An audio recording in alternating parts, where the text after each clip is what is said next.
ওয়াসাল্লাম।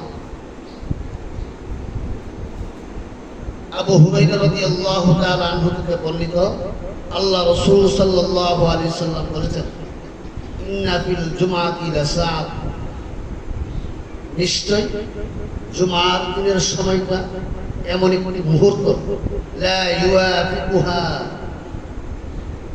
জুমার দিনের সময়ের মর্যাদার মতো অন্য দিনের মর্যাদা হবে না।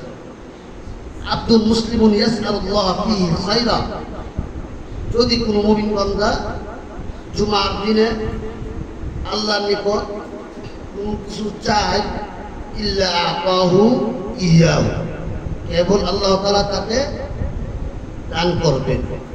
তাহলে এই হাদিসের দ্বারা বোঝা গেল দুনিয়ার যে কোনো মানুষ যে কোনো পেরেশানির মধ্যে আছে, যদি পেরেশানির কথা আল্লাহর কাছে বলে, ইনশাআল্লাহ আল্লাহ তাআলা দূর করে দেবেন।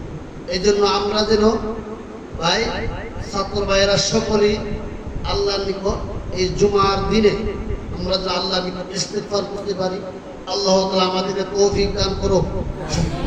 সকলে জোরে সোরে বলি আমিন।